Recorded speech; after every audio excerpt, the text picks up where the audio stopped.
মানুষের রেচনযন্ত্রের একটি মডেল। আমাদের দেহে একজোড়া লালচে বাদামি বর্ণের বৃক্ক থাকে নিম্ন উদরগহরে পৃষ্ঠদেশের দিকে মেরুদণ্ডের দুপাশে পেরিটোনিয়াম পর্দার নিচে দ্বাদশ থোরাসিক ও তৃতীয় লাম্বার কোষাগারের মধ্যে অবস্থিত হয়।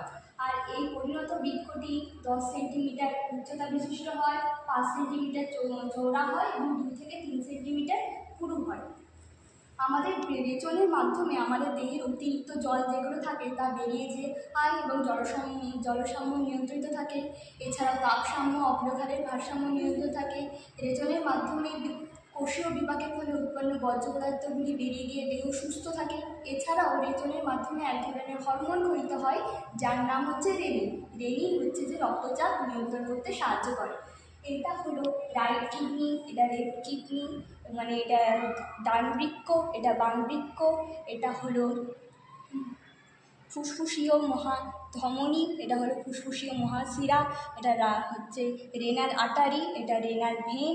এটা হলো ইউরিনারি ব্লাডার অর্থাৎ মূত্রাশয়। এটা হলো যে ইউরেটার মানে হচ্ছে মূত্রনালী, আর এটা হলো মূত্রছিদ্র। আমাদের দেহে কোষীয় বিপাকের ফলে উৎপন্ন বর্জ্য পদার্থগুলি সংবহন পদ্ধতির মাধ্যমে বৃক্কে আসে এবং বৃক্কে সেই দূষিত পদার্থগুলি ছেঁকে মূত্র উৎপন্ন করে। এরপর সেটা গভীরের মাধ্যমে আমাদের মূত্রাশয়ে যায়। মূত্রাশয় হচ্ছে আমাদের মূত্রকে সাময়িকভাবে সঞ্চিত রাখতে সাহায্য করে এবং একটা মানুষের 200 থেকে 350 ml ইউরিন জমলেই তবে তার মূত্র ত্যাগ করার ইচ্ছা জাগে। এরপর সেই মূত্রাশয়ে জমে থাকা মূত্রনালীর মাধ্যমে মূত্রছিদ্র দিয়েও দেহ থেকে নিঃসৃত হয়। পুরুষদের ক্ষেত্রে এর দৈর্ঘ্য হয় 19 থেকে 20 সেন্টিমিটার, আর স্ত্রীলোকের ক্ষেত্রে এর দৈর্ঘ্য হয় 8 সেন্টিমিটার। এবার আমি এক্সপেরিমেন্টটা করছি।